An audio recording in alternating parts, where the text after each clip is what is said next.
नमस्कार छात्रों, मैं विष्णुचंद्र गौड़ पुनः जैन दर्शन संबंधित टॉपिक शादवाद और अनेकांतवाद दोनों के संबंध को यहाँ पे स्पष्ट करूँगा और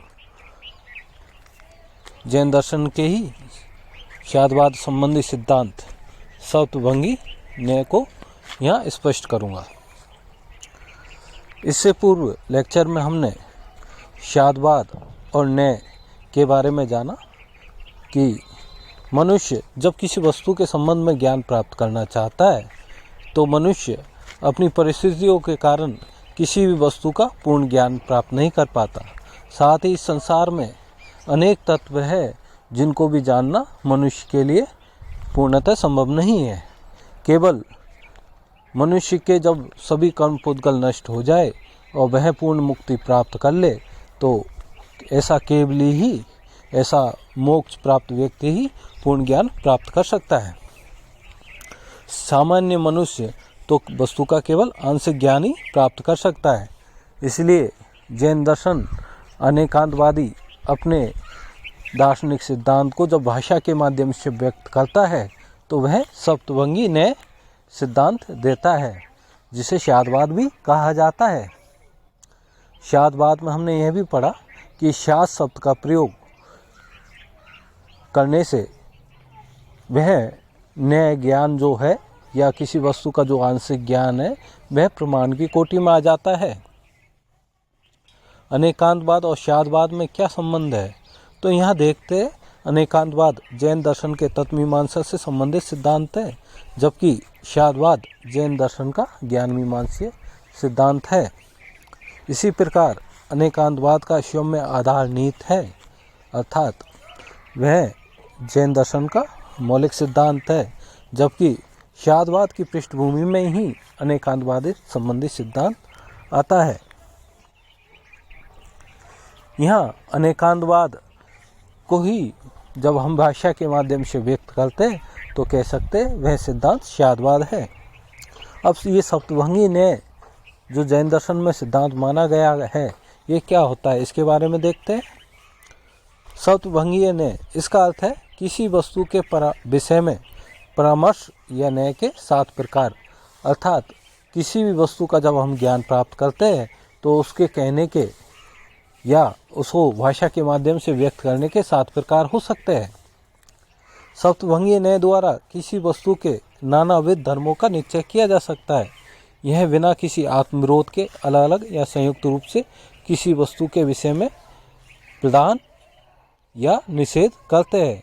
इस प्रकार किसी वस्तु के अनंत धर्मों का प्रकाशन इस सप्तभंगी न्याय के द्वारा किया जा सकता है।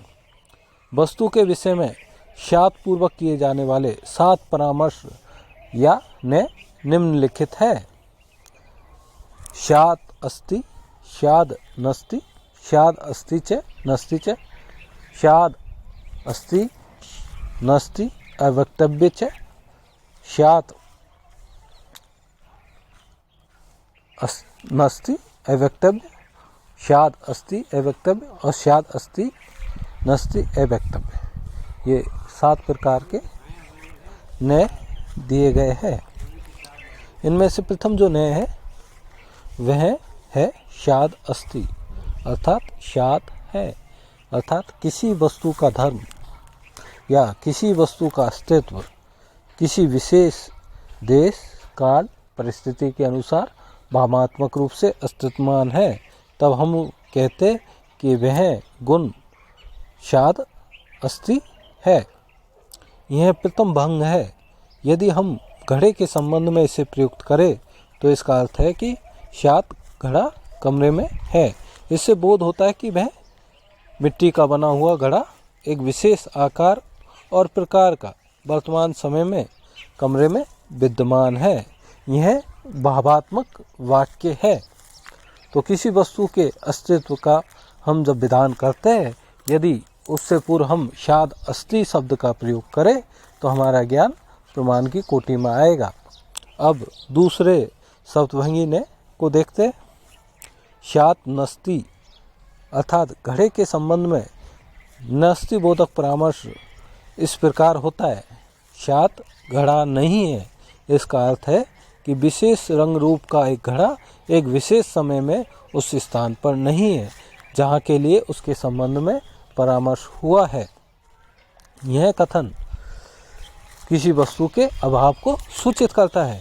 इसी प्रकार तीसरा न्याय है स्याद् है और नहीं है, स्याद् अस्ति च नस्ति च। जैसे स्याद् घड़ा है और नहीं भी है, यहाँ वस्तु के जो गुण उसमें है वह भावात्मक स्थिति को व्यक्त करता है और जो जिन गुणों का अभाव है उसको अभावात्मक रूप को भी यहाँ एक ही कथन के द्वारा कहा गया है।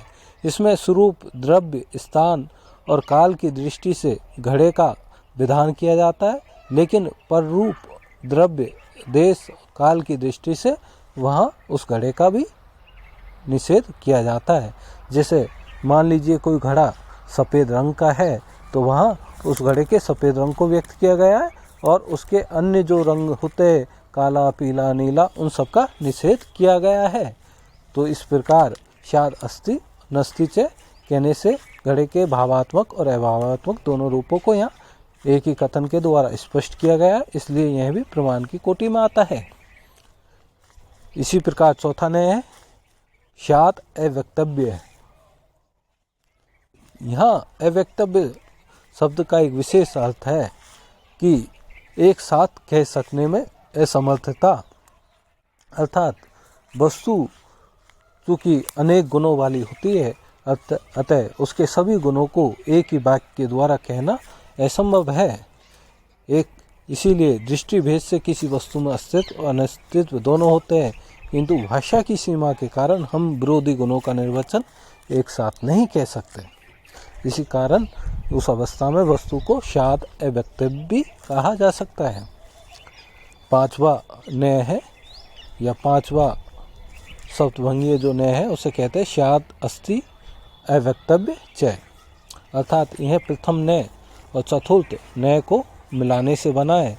कुछ विशेष वस्तुएं काल विशेष और देश विशेष में विद्यमान है और उनका वास्तविक स्वरूप अव्यक्तव्य है। इसी प्रकार छठा न्याय है स्याद् नस्ति अव्यक्तव्य च, अर्थात यह न्याय द्वितीय और चतुर्थ न्याय को मिलाने से बना है कि कुछ विशेष वस्तुएं काल विशेष में देश विशेष के बाहर अभावयुक्त है और उनका वास्तविक स्वरूप भाषा के माध्यम से अनिर्वचनीय है, अव्यक्तव्य है। और अंतिम न्याय जिसमें स्याद् अस्ति च, स्याद् नस्ति च और स्याद् अव्यक्तव्य च, इन तीनों को मिलाकर बना है। यह क्रमश तीसरे और चतुर्थ को जोड़ने से बना है। इसके अनुसार एक दृष्टि से वस्तु है और दूसरी से नहीं है, और जब दृष्टिकोण स्पष्ट न हो तो वह वस्तु का अनिर्वचनीय स्वरूप है जिसे भाषा के माध्यम से व्यक्त नहीं किया जा सकता, इसलिए वह अव्यक्तव्य होती है। तो छात्रों, हमने यहाँ सप्तभंगीय न्याय के 7 दृष्टिकोण पढ़े। जैनों के अनुसार चूँकि हमने प्रत्येक वाक्य के आगे स्यात् शब्द का प्रयोग किया गया है, इसलिए वह ज्ञान का अहंकार उत्पन्न नहीं करता वरन ज्ञान की विनम्रता उत्पन्न करता है और यह बताता है कि उसका ज्ञान चूँकि सीमित है इसलिए वह कट्टर नहीं बन के और भी ज्ञान प्राप्त करने की चेष्टा करता रहता है। इस सिद्धांत की अनेक दार्शनिकों ने आलोचना भी की है, उसके बारे में भी हम यहाँ देख लेते हैं। बौद्धों एवं वेदांतियों ने स्याद्वाद को संशयवाद या संभावनावाद कहकर इसे पागलों का प्रलाप बताया है। उनके अनुसार परस्पर विरोधी धर्म एक साथ एक ही वस्तु में नहीं रह सकते। चूँकि वेदांत दर्शन, अद्वैत वेदांत विचारधारा एक ही तत्व से इस संपूर्ण संसार का उद्गम बताता है और बुद्धों की विचारधारा इस संपूर्ण संसार को क्षणों का प्रवाह मात्र ही मानता है। इसलिए दोनों ये कहते हैं कि जैनों ने जो इन दोनों तत्वों को मिलाकर या विश्व की अनेक दृष्टियों को मिलाकर जो ये बताया गया है, यह केवल पागलों का प्रलाप है, ऐसी संभावना बिल्कुल नहीं होती। जैन दर्शन का स्याद्वाद एवं सप्तभंगीय न्याय के आधार पर अन्य मतों की परीक्षा करता है और उन्हें सापेक्ष सत्य मानकर अपने मत को पूर्ण रूप से सत्य मानता है। यहाँ वे स्वयं उस सापेक्षवाद जिसको वह अन्य धर्मों के ऊपर लागू कर रहे हैं अपने ऊपर लागू नहीं करते और अपने मत को निरपेक्ष मान लेते हैं। तो जिस कसौटी की उन्होंने स्थापना की उस कसौटी को अपने पक्ष के मतलब में वह छोड़ देते हैं। इसी प्रकार जैन दार्शनिक केवल ज्ञान को शुद्ध, पूर्ण और अपरोक्ष ज्ञान मानते हैं। यह वस्तुतः अप्रत्यक्ष रूप से निरपेक्ष तत्व की स्वीकृति है। अर्थात जैन दर्शन मानता है कि मनुष्य जब मुक्त आत्मा हो जाती है तो वह पूर्ण ज्ञान प्राप्त कर सकती है, इसलिए उसका ज्ञान पूर्णतः ज्ञान होता है। लेकिन यह सही नहीं है। केवली का ज्ञान अगर पूर्णतः सत्य है तो हमें यह भी मानना पड़ेगा कि निरपेक्ष रूप से आत्मा एक स्वरूप होती है।